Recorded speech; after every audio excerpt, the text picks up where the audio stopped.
Hai semua, selamat datang di channel Baca Saham. Pada video ini, kita akan membahas satu topik dengan judul Strategi Cara Hidup dari Dividen Saham, disertai contoh kasus dan simulasi. Tapi seperti biasa, semua pembahasan ini bukan rekomendasi dan hanya informasi. Ingat, kerugian kamu tanggung sendiri ya. Nah, sebelum masuk ke simulasi perhitungan, sebaiknya kamu nonton dulu video yang sudah pernah dibuat sekitar 2 bulan yang lalu. Ini penting agar pemahaman kita sama dan kamu bisa lebih memahami konsep berpikir tentang simulasi hidup dari dividen yang akan saya sampaikan di akhir video nanti. Nah, secara sekilas, ada 2 keuntungan yang akan kamu peroleh apabila melakukan investasi atau pembelian saham di pasar modal. Yang pertama adalah dividen dan yang kedua adalah capital gain. Tentu kamu sudah tahu bahwa dividen merupakan pembagian laba atau hasil yang dibayarkan kepada pemegang saham berdasarkan jumlah saham yang dimiliki. Sedangkan capital gain merupakan keuntungan yang diperoleh dari selisih harga beli dan harga jual. Nah, keduanya merupakan harapan. Manakah yang lebih pasti? Apakah dividen atau capital gain? Kamu adalah orang yang berorientasi pada apa? Dividen atau capital gain? Mari kita bahas lebih lanjut. Saya pernah membuat satu video dengan judul 9 saham bagus yang konsisten membagi dividen selama 15 tahun. Itu artinya dividen ini hampir pasti diperoleh tanpa skill sekalipun. Jadi apabila kamu membeli suatu saham, meskipun kamu tidak memiliki skill sama sekali, ataupun meskipun kamu tidak mengetahui saham apa yang dibeli, apabila perusahaan menetapkan akan membagi dividen, maka kamu juga akan memperoleh pembagian dividen itu meskipun kamu tidak mengetahui apapun. Jadi bisa disimpulkan di sini, setiap pemegang saham pasti memperoleh dividen. Dan dari video ini, ada 9 saham yang konsisten membagi dividen selama 15 tahun. Artinya mereka tidak pernah absen membagi dividen 1 tahun pun. Seperti ADRO, ITMG, PTBA, UNTR, BMRI, BBRI, BBCA, TLKM, dan ASII. 9 saham ini tentu kamu sudah sering dengar saya bahas, begitu juga dengan banyak influencer yang lain. Karena mayoritas dari mereka merupakan saham-saham yang ada di indeks high dividend. Artinya mereka ini sudah terbukti untuk aspek dividennya, di mana konsisten membagi dividen setiap tahun. Bahkan ada yang sudah membagi dividen secara konsisten sejak IPO. Sebaliknya, untuk capital gain, itu merupakan suatu keuntungan yang akan kamu peroleh tergantung dari skill yang kamu miliki. Tentu saja intinya, kamu membeli pada harga yang murah dan menjual pada harga yang lebih mahal. Salah satu saham yang memperoleh capital gain secara konsisten bagi pemegang sahamnya adalah BBCA. Karena selama 16 tahun terakhir, sejak tahun 2009 sampai 2024, saham ini selalu menghasilkan keuntungan setiap tahunnya alias kenaikan harga saham. Ini juga sudah saya pernah buat videonya dengan thumbnail seperti ini. Nah, tapi ingat, di tahun 2008 BBCA juga sempat mengalami penurunan. Itu artinya capital gain ini belum tentu atau belum pasti kamu peroleh. Memang jika teman-teman lihat di sini, BBCA menghasilkan keuntungan yang menarik setiap tahun. Meskipun pada tahun 2015 hanya naik 0,19 dan di tahun 2020 hanya naik 1,1. Tapi di tahun 2009, 2010, 2011, 2012, 2016, 2017 naik 41%, 2019 naik 28%, 2022 naik 16%, dan seterusnya. Nah, selama 16 tahun terakhir ini, BBCA menawarkan capital gain yang menarik kepada pemegang sahamnya. Bahkan apabila kamu hanya beli, hold, dan tunggu, maka selama 16 tahun terakhir ini, portofoliomu konsisten mengalami pertumbuhan setiap tahunnya. Tapi yang menjadi pertanyaan, apakah kamu punya skill untuk membeli saham BBCA pada 16 tahun yang lalu, dan saham apa yang bisa seperti BBCA 16 tahun ke depan? Kita balik kepada dividen. Dividen dalam jangka pendek relatif kecil. Contohnya seperti teman-teman baca pada saham-saham yang sudah saya sebutkan tadi, untuk khususnya saham-saham pertambangan, memang di tahun 2023, saham pertambangan menawarkan dividen dengan yield di atas 10%. Kamu sudah tahu, seperti PTBA, ITMG, dan ADRO memiliki yield bahkan di atas 15%. Tapi, hal itu karena labanya naik signifikan, karena harga komoditas yang naik. Itu juga kamu tentu sudah tahu. Di tahun 2024 sebagai catatan, jumlah dividen mungkin akan berkurang karena secara laba di tahun 2023 mayoritas mengalami penurunan yang sangat signifikan, bahkan ada yang di atas 50% berdasarkan anualisasi Q3-nya. Sebaliknya, rata-rata saham big caps menawarkan dividen dengan yield yang hanya 3-5%. Sebut saja BRI, BCA, Mandiri, Telkom, dan ASII. Yang mana lebih rendah dibandingkan bunga obligasi negara. Jadi bisa disimpulkan, dividen dalam jangka pendek untuk saham-saham big caps di luar pertambangan biasanya menawarkan yield yang relatif kecil. Sebaliknya untuk capital gain, potensi untungnya memang lebih besar seperti BBCA yang mengalami kenaikan harga 44% di tahun 2009, 32% di tahun 2010, 22% di tahun 2011, dan 13% di tahun 2012. Tapi teman-teman juga harus ingat bahwa potensi kerugiannya juga lebih besar dibandingkan dividen yang memiliki cash flow rutin setiap tahunnya. Nah, karena ambil contoh BBCA, jadi lihatnya dalam 16 tahun profit terus, seperti contoh ini. Tapi bagaimana dengan saham yang lain? Tentu saja ada tahun-tahun tertentu di mana bahkan mengalami kerugian di atas 10%. Itu artinya, meskipun kamu di satu sisi berpotensi mendapatkan capital gain, tapi di sisi yang lain juga kamu berpotensi memperoleh capital loss. Apakah kamu sudah menerima resiko tersebut? Jika tidak, silahkan dipertimbangkan kembali. Pertanyaannya, bagaimana cara agar risiko jadi lebih rendah dan potensi keuntungan lebih stabil setiap tahun? Menurut saya pribadi, ingat ini hanya pendapat saya pribadi.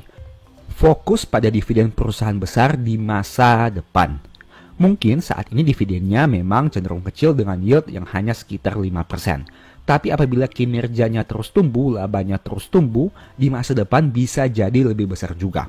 Dividen berdasarkan kinerja laba perusahaan seperti yang teman-teman sudah tahu karena merupakan pembagian keuntungan dari laba yang diperoleh. Sedangkan capital gain berdasarkan supply and demand. Jadi, kamu lebih tertarik untuk memilih yang mana? Apakah kamu lebih bisa memprediksikan kinerja laba di masa depan?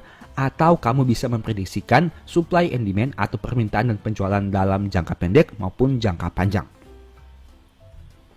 Pertanyaannya lagi, jika hanya fokus kepada dividen, tetap saja ada potensi capital loss. Ya, itu benar, karena harga saham terus bergerak naik dan turun.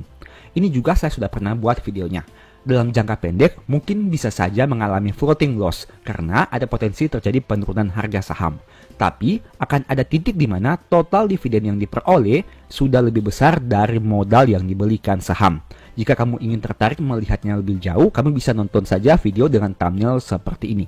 Dengan kata lain, kita bisa saja sudah balik modal dari dividen saja tanpa perlu mengandalkan capital gain. Pada kondisi itu berarti dana yang floating loss itu sudah bukan modal karena seharusnya secara logika modal kamu sudah kembali dari dividen rutin yang diperoleh setiap tahun. Nah, ini merupakan salah satu contoh dari pembahasan di video dengan thumbnail seperti ini. Ini merupakan saham ITMG, di mana di tahun 2019 harganya pernah berada pada angka 19.571. Nah, apabila teman-teman menjumlahkan dividen 5 tahun terakhir, maka total dividen per share yang akan diperoleh sekitar 21.256.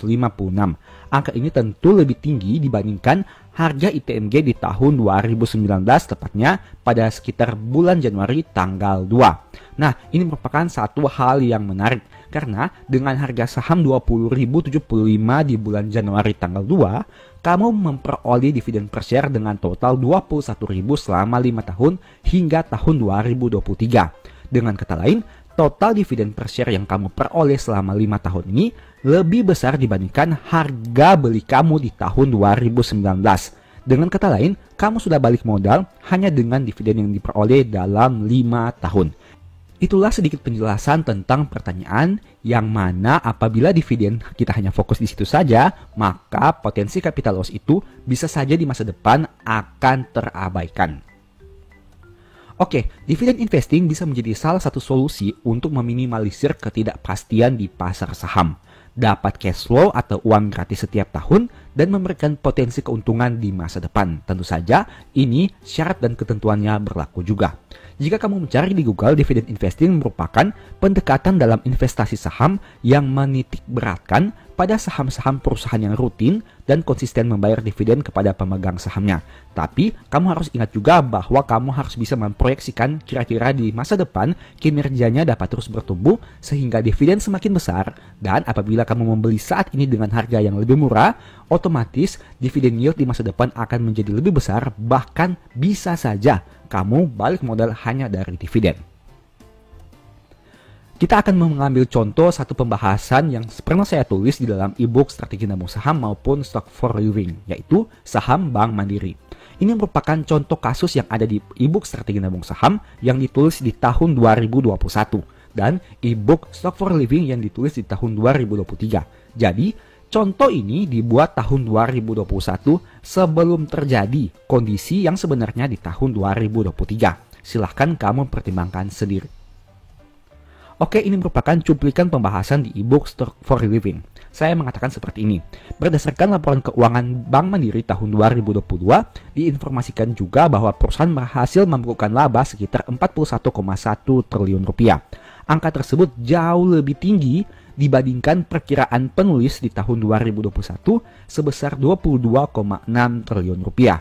Nah, jadi karena e-book Strategi Nabung Saham ini ditulis tahun 2021, maka saya memproyeksikan kira-kira di tahun 2022 nanti laba perusahaan Bank Mandiri ini akan sebanyak apa. Nah, di tahun 2021 berdasarkan growth sebelumnya, maka saya mengasumsikan terjadi pertumbuhan sekitar 15%. Dengan kata lain, asumsinya laba Bank Mandiri di tahun 2022 sekitar 22,6 triliun rupiah. Bagaimana kenyataannya? Realita yang terjadi di tahun 2022, Bank Mandiri berhasil mencetak laba sebanyak 41,1 triliun rupiah. Angka yang sangat besar jika dibandingkan dengan proyeksi yang saya buat. Apakah dampaknya? Nah, dampaknya adalah dividen per share yang semakin besar. Karena Bank Mandiri ini konsisten membagi dividen dengan payout ratio yang cenderung stabil, mungkin sekitar 60% setiap tahun, maka dividen per share-nya mengalami pertumbuhan menjadi 264,5 di tahun 2022 setelah disesuaikan dengan stock split. Itu artinya apabila kamu membeli saham Bank Mandiri di tahun 2021 saat e-book Strategi Nabung Saham ini ditulis, maka di tahun 2023 untuk tahun buku 2022 potensi dividen yieldmu sudah bukan 5% lagi, tapi 7% hingga 9,4% berdasarkan harga saham di tahun 2021. Itu artinya terjadi kenaikan 1-2 kali lipat hanya dalam waktu 2 tahun saja, di tahun 2021 hingga ke tahun 2023. Inilah yang menjadi alasan kenapa untuk dividen investing kamu tidak boleh hanya melihat dalam jangka pendek atau dalam 1 tahun saja, tapi kamu harus memproyeksikan di masa depan kira-kira pertumbuhan laba perusahaan akan seperti apa. Nah, ini menjadi hal yang menarik karena proyeksi yang saya buat ini lebih rendah dibandingkan realita yang terjadi. Otomatis secara dividen maka terjadi pengkalian dalam jumlah yang cukup besar, mengingat proyeksi yang saya buat hanya 22,6, tapi realitanya 41,1 triliun rupiah. Ini merupakan hal yang sangat menarik. Kalau kamu punya saham Bank Mandiri sejak tahun 2021 saat e-book Strategi Nabung Saham ditulis dan masih hold hingga sekarang, berapapun harga beli kamu, dividen yield Bank Mandiri paling kurang 7% di tahun 2023, bahkan bisa di atas 10% di tahun 2024 ini. Dengan kata lain, hanya dalam waktu 2 tahun, dividen yield kamu naik beggar dari yang biasanya sekitar 4-5%, kini naik hingga bahkan di atas 10% di tahun 2024 ini. Selain itu, pemegang saham Bank Mandiri juga memperoleh floating profit karena harga saham naik sangat signifikan. Bahkan kenaikannya di atas saham BRI dan BCA. Dividen investing baru akan terasa dalam jangka panjang. Dalam jangka pendek, yieldnya biasa saja. Tapi dalam jangka panjang, asalkan kinerja perusahaan terus tumbuh, yieldnya otomatis akan meningkat. Ini merupakan salah satu contoh. Dividen di tahun 2023 untuk Bank BRI adalah 4,97%. Apabila saya memproyeksikan di tahun 2024, dengan harga saham pada saat video ini dibuat, yieldnya hanya naik menjadi 5,6%. Begitu juga dengan Bank Mandiri, dari 4,06% hanya naik menjadi 5,13%. Bank BNI dari 3,57 hanya naik menjadi 4,09, dan Bank BCA dari 2,2 hanya naik menjadi 2,6%. Itu artinya 4 saham big banks ini semuanya diproyeksikan mengalami peningkatan dividen yield di tahun 2024 apabila dengan menggunakan harga saham saat video ini dibuat. Untuk dalam jangka waktu 1 tahun, kenaikan yieldnya terlihat hanya naik tipis karena hanya naik sekitar 1% saja. Tapi bagaimana dalam jangka waktu 5 tahun, 10 tahun, 15 tahun ke depan? Tentu saja dividen yield yang akan kamu peroleh apabila kinerja perusahaan terus tumbuh akan semakin besar. Sebagai contoh, kamu bisa lihat lagi pembahasan sebelumnya terkait saham Bank Mandiri yang sudah ditulis di ebook Strategi Nabung Saham dan Stock for Living. Pertanyaannya, apakah mungkin laba perusahaan besar dengan nominal puluhan triliun naik signifikan? Jawabannya tentu saja mungkin. Siapa yang sangka laba BRI, Mandiri, dan BCA yang dulunya hanya belasan triliun di tahun 2023 sudah di atas 40 triliun apabila disetahunkan. Artinya terjadi kenaikan laba puluhan triliun hanya dalam waktu beberapa tahun saja, atau mungkin belasan hingga puluhan tahun. Apakah kamu pernah menyangka Bank BRI bisa hasilkan laba 40 triliun 10 tahun yang lalu? Mungkin kamu berpikir bahwa untuk mengalami peningkatan laba sekitar 10 triliun, 20 triliun itu merupakan hal yang mustahil. Tapi bagaimana dengan realitanya saat ini? Tentu saja labanya naik sangat signifikan. Itulah yang menjadi alasan kenapa dividen investing akan jadi menarik. Setelah melihat video tadi, saya mau sharing suatu hal yang mungkin bisa sangat bermanfaat bagi kamu, khususnya yang serius menerapkan metode dividen investing di masa depan. Agar penghitungan lebih fair, saya akan gunakan 2 saham, yaitu saham syariah dan non-syariah. Silahkan simak baik-baik pembahasan ini dan semoga bisa kamu terapkan secara konsisten. Tapi seperti biasa, disclaimer on, semua nama saham yang disebutkan bukan rekomendasi dan kamu mungkin bisa rugi jika membeli saham ini. Berikut ini beberapa asumsi yang digunakan. Yang pertama, dividen growth dan dividen payout rasionya stabil dari tahun ke tahun. Kedua, harga beli saham konstan pada satu harga. Ketiga, konsisten mengumpulkan lembar saham yang sama setiap tahun. Keempat, inflasi diasumsikan tetap 5% setiap tahun. Dan yang kelima, laba perusahaan mampu tumbuh dalam jangka panjang. Saham yang pertama yang akan kita bahas adalah TLKM. Nah, teman-teman bisa baca di sini. Berhubung data dividen di tahun 2023 yang dibagi di tahun 2024 belum terbit, maka kita gunakan saja data di tahun 2023 yang mana merupakan tahun buku 2022. Teman-teman bisa baca di sini bahwa berdasarkan berita ini, RUPS Telkom membagikan dividen sekitar 80% dari laba bersih. Pada tahun 2022, perusahaan mencatat laba bersih 20,75 triliun dan dividen yang dibagikan memiliki nilai dividen per share sekitar 167,59. Nah, data yang ada ini kita masukkan ke dalam tabel Excel simulasi ini.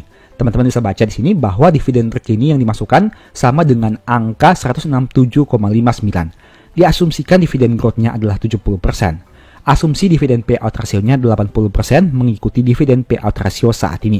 Nah, kita asumsikan membeli Telkom di harga 3.400 dan kita masukkan juga lembar sahamnya.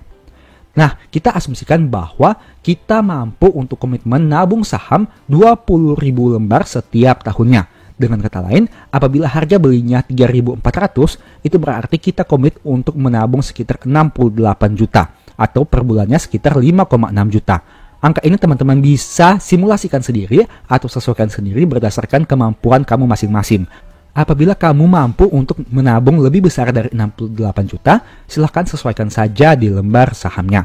Tapi jika tidak, silahkan dikurangi saja. Nah, ini merupakan data simulasi yang ada. Teman-teman bisa lihat sini, kita asumsikan misalnya usia saat ini adalah 30 tahun. Dan kita akan proyeksikan dalam waktu 20 tahun ke depan. Untuk angka yang ada di sini yang mana proyeksi laba perusahaan ini sama seperti data pada saat video ini dibuat dengan laba bersih sekitar 20,75 triliun berdasarkan tahun buku 2022. Angka ini akan menyesuaikan dengan sendirinya. Dan apabila menggunakan dividen per share 167, maka yield saham ini sekitar 4,93%. Apakah yang akan terjadi 20 tahun ke depan jika konsisten melakukan hal ini secara terus-menerus? Nah, teman-teman bisa lihat sini. Pada akhirnya, kamu mungkin bisa sampai di satu titik di mana dividen yang diterima lebih besar dibandingkan modal yang kamu keluarkan. Bisa teman-teman lihat di sini. Tadi kita membeli saham Telkom dengan harga 3.400. Tapi dengan asumsi yang ada kemungkinan di akhir tahun ke-20 total dividen yang diterima sekitar 7.519. Itu artinya lebih besar dibandingkan harga beli kita. Nah, teman-teman bisa juga lihat di sini bahwa diasumsikan modal yang dikeluarkan sekitar 1,4 miliar rupiah.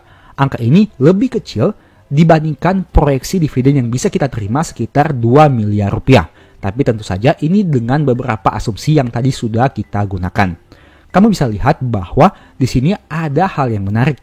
Akan ada saatnya kita menerima dividen yang lebih besar dibandingkan modal yang kita keluarkan. Nah, ada juga yang menarik. Untuk tahun pertama atau tahun ke-0, dividen yang kita terima hanya 3,3 juta per tahun atau per bulan 279.000 saja.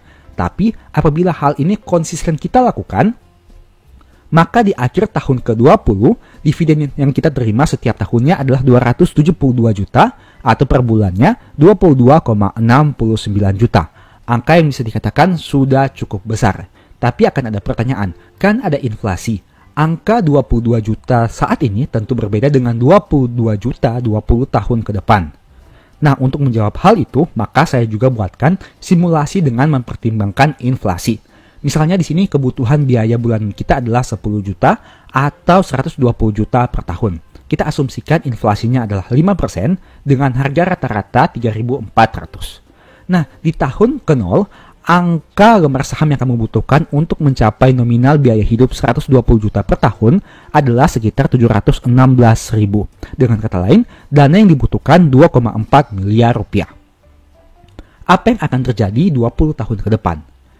Jika hal itu konsisten terjadi setiap tahun, baik itu dari sisi kamu konsisten membeli saham dengan jumlah lembar yang sama. Dan dari sisi perusahaan mampu untuk terus tumbuh setiap tahun dan komitmen dengan dividen payout rasionya. Di akhir tahun ke-20, ternyata untuk mencapai biaya hidup 318 juta setahun, kamu hanya membutuhkan lembar saham sebanyak 490.000. Atau dengan kata lain, hanya butuh 1,6 miliar di masa sekarang. Nah, ini merupakan angka yang bisa kamu lihat. 120 juta di tahun ke-0 sama dengan 318 juta di tahun ke-20 nanti dengan asumsi inflasi 5%. Kesimpulannya, semakin cepat kamu nabung saham, maka lembar saham yang dibutuhkan di masa depan akan menjadi lebih rendah. Dari yang awalnya 716.000, nah di tahun ke-20 hanya menjadi 490.000 saja. Dengan kata lain, kamu juga membutuhkan dana yang semakin rendah dari 2,4 miliar hanya turun menjadi 1,6 miliar saja. Pada saat ini, untuk memperoleh 120 juta, kamu butuh dana sekitar 2,4 miliar. Kamu bisa lihat tabel pada tahun ke-0. Untuk 120 juta butuh 2,4 miliar. Tapi di tahun ke-20 di masa depan, untuk memperoleh 318 juta yang setara dengan 120 juta saat ini, kamu hanya butuh dana 1,6 miliar saja. Biaya hidup lebih tinggi dari 120 juta menjadi 318 juta. Kamu ternyata bisa memperoleh dividen tahunan yang lebih besar dengan modal yang lebih rendah, yaitu hanya 1,6 miliar rupiah saja. Menarik bukan? Tapi ada hal yang harus kamu ingat, di mana kamu harus konsisten melakukan hal ini setiap tahun. Meskipun begitu, kamu bisa lihat di sini. Nah, mungkin ada yang bertanya bahwa kan angka 68 juta ini cukup realistis bagi sebagian orang, tapi bagi sebagian orang juga cukup sulit. Nah, menariknya di sini. Lembar saham yang harus kamu kumpulkan setiap tahun adalah 20 lembar saham dengan asumsi yang kita gunakan ini. 20.000 lembar saham ini bisa dilakukan dengan melakukan pembelian ataupun menerima kembali uang dividen yang sudah kamu terima dengan membeli saham yang baru untuk menambah jumlah kepemilikan sahamnya. Dengan kata lain, mungkin di tahun ke-0 ini kamu harus mengeluarkan uang 68 juta untuk membeli 20.000 lembar saham. Tapi di tahun ke-1, kamu sudah memperoleh uang ekstra sebanyak 3,3 juta. Itu artinya, dana yang kamu butuhkan untuk membeli lembar saham yang sama, 68 juta kurang 3,3 juta. Bagaimana di tahun kedua? Untuk membeli saham dengan modal 68 juta, kamu hanya memerlukan uang yang lebih rendah, di mana 68 juta kurang 3,3 juta kurang 7,1 juta. Nah, begitu terus berulang-ulang hingga pada akhirnya lembar saham yang kamu terima jadi semakin besar. Seperti bola salju yang semakin lama semakin menggulung dan akhirnya bertambah besar. Tapi ini bisa dilakukan dengan catatan kamu tidak mempergunakan dividen yang kamu terima setiap tahun, tetapi direinvestasikan kembali. Oke, saham kedua yang akan kita bahas adalah BMRI. Kamu bisa lihat di sini bahwa untuk tahun buku 2023, BMRI sudah memutuskan untuk membagi dividen di tahun 2024 sebanyak 353,95 per lembar saham. Nah, di tahun 2023, mereka berhasil membukukan laba sebanyak 55,1 triliun rupiah. Itu artinya 60% dari laba bersih perusahaan dibagikan dalam bentuk dividen. Angka ini kemudian kita masukkan ke dalam tabel Excel ini. Di sini teman-teman bisa lihat, dividen terkini 353,95. Diasumsikan dividen growth-nya 7% dan dividen payout rasionya kita samakan dengan data realnya yaitu 60%. Jika kita membeli saham BMRI di harga 7.000 dan kita komitmen untuk membeli saham BMRI sebanyak 20.000 setiap tahunnya, kita membutuhkan uang sekitar 140 juta. Sama seperti tadi, angka ini bisa teman-teman sesuaikan sendiri. Bisa lebih tinggi, bisa juga lebih rendah. Nah, untuk data-data yang ada di tabel ini akan tergenerate secara otomatis. Kita hanya perlu mengisi usia saat ini dan total lembar saham yang akan ditabung. Di sini teman-teman bisa lihat, setiap tahun lembar saham naik 20.000 lembar karena terjadi pembelian. Sama seperti tadi sebenarnya, kita bisa memperoleh pendapatan ekstra dan tidak harus mengeluarkan 140 juta setiap tahunnya. Tapi, ada dividen yang kita terima yang bisa kita gunakan untuk melakukan pembelian saham. Alias, dividen itu kita reinvestasikan kembali untuk membuat lembar saham semakin banyak. Untuk di tahun pertama, kita mungkin mengeluarkan 140 juta. Kemudian, kita belikan saham 7 juta ini untuk menambah kepemilikan saham kita. Nah, di tahun berikutnya, angka 140 juta ini kita kurangkan dengan 7 juta dan 15 juta, dan begitu seterusnya sama seperti pembahasan tadi. Itu artinya semakin lama sebenarnya, apabila harga sahamnya tidak bergerak terlalu signifikan, maka biaya yang harus kita keluarkan menjadi semakin lebih rendah. Nah, bagaimana di akhir tahun ke-20? Sama seperti pembahasan tadi, dana yang kita keluarkan untuk membeli satu lembar saham di angka 7.000, kini angka dividen per share yang kita terima totalnya selama 20 tahun mungkin akan menjadi 15.880. Itu artinya lebih besar dibandingkan harga beli kamu dalam 20 tahun sebelumnya. Nah, ada juga yang menarik. Asumsikan modal yang kita keluarkan sekitar 2,9 miliar. Tapi dividen yang kita terima totalnya mencapai 4,2 miliar dengan asumsi yang kita gunakan tadi. Sama seperti tadi, berarti dividen yang kita terima jauh lebih besar dibandingkan harga yang kita harus keluarkan, yaitu modal yang kita keluarkan untuk membeli saham. Ini merupakan hal yang menarik dari konsep dividen investing. Mungkin dalam jangka pendek tidak terlalu terasa. Dividennya mungkin hanya receh karena hanya terima 7 juta per tahun atau 589.000 per bulan. Tapi jika konsisten terjadi sesuai dengan simulasi, di tahun ke-20, dividen yang kita terima mencapai 575 juta atau sekitar 47 juta per bulan. Ini merupakan konsep yang bisa kita terapkan dalam jangka panjang. Tapi ingat, ini hanya simulasi. Bisa saja di masa depan angka ini lebih besar, tapi bisa juga menjadi lebih rendah. Bagaimana jika kita masukkan dengan unsur inflasi? Dengan asumsi inflasi 5%, maka biaya tahunan kita akan naik sekitar 5% setiap tahunnya. Nah, teman-teman bisa baca di sini bahwa di tahun ke-0 kita membutuhkan jumlah lembar saham sebanyak 339.000 untuk memperoleh biaya tahunan 120 juta per tahun. Dengan kata lain, modal yang kita butuhkan 2,3 miliar rupiah. Tapi, apabila asumsi dan simulasi ini terus kita lakukan selama 20 tahun, diasumsikan pada akhir tahun ke-20, kita hanya membutuhkan lembar saham sebanyak 232.000 saja dan mengeluarkan uang 1,6 miliar rupiah saja. Padahal, uang yang kita peroleh itu bisa memenuhi kebutuhan hidup sebanyak 318 juta yang setara dengan 120 juta di tahun ke-0. Nah, kamu bisa lihat di sini. Ini merupakan contoh kedua yang bisa diterapkan untuk dividen investing, di mana kita mencari saham-saham yang konsisten terus bertumbuh dari sisi laba, dari aspek dividennya, dividen payout rasionya konsisten stabil, manajemen berusaha untuk membagi dividen yang stabil setiap tahunnya, harga sahamnya cenderung juga baik, dan perusahaan mampu untuk terus meningkatkan loyalitas kepada pemegang saham dari waktu ke waktu. Ada satu poin utama yang teman-teman harus lihat di sini. Biasakan untuk membeli saham-saham yang memiliki dividen growth di atas dari kenaikan inflasi. Sama seperti contoh di sini, dividen growth-nya 7% dan inflasi hanya 5%. Hal itulah yang membuat kenapa semakin lama ternyata lembar saham yang kita butuhkan semakin rendah.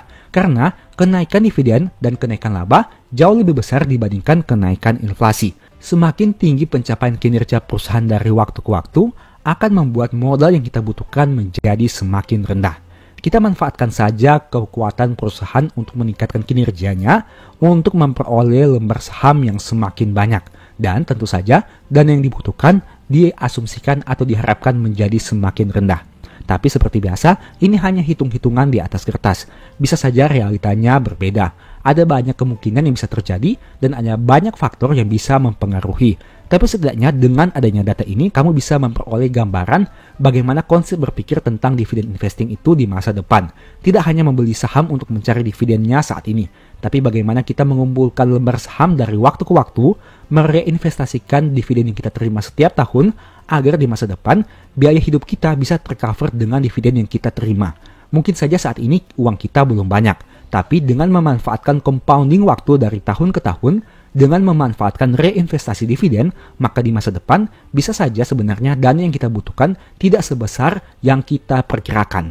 Mungkin kita terus berusaha dari waktu ke waktu, tapi berusahalah untuk terus memanfaatkan kemampuan perusahaan meningkatkan labanya dari waktu ke waktu juga. Kita tidak berusaha sendiri, tapi kita manfaatkan juga perusahaan yang kita beli sahamnya. Nah, ternyata simulasi ini memiliki beberapa kelemahan. Yang pertama, kita tidak tahu apakah perusahaan mampu terus menghasilkan laba di masa depan. Karena kita gunakan simulasi, perusahaan labanya terus naik. Ada kalanya labanya naik, tapi mungkin juga bisa turun. Selain itu, semakin besar laba perusahaan, rasanya akan menjadi semakin sulit untuk membuatnya double. Misalnya, apakah kamu yakin laba Bank Mandiri di masa depan bisa berlipat ganda dari laba saat ini? Misalnya, laba saat ini 55 triliun. Apakah kamu yakin 20 tahun ke depan laba Bank Mandiri bisa mencapai 110 triliun? Mungkin saat ini rasanya seperti tidak masuk akal. Tapi jika kamu lihat video tadi, maka hal ini sama terjadi seperti 20 tahun sebelumnya. Apakah kamu pernah berpikir 20 tahun sebelumnya bahwa saat ini Mandiri mampu menghasilkan laba 55 triliun? Meski saat ini seakan-akan mustahil, tapi buktinya hal itu pernah terjadi 20 tahun sebelumnya. Tapi ingat, 20 tahun ke depan kita tidak bisa mematok akan terjadi hal yang sama. Bisa saja lebih tinggi, bisa juga lebih rendah.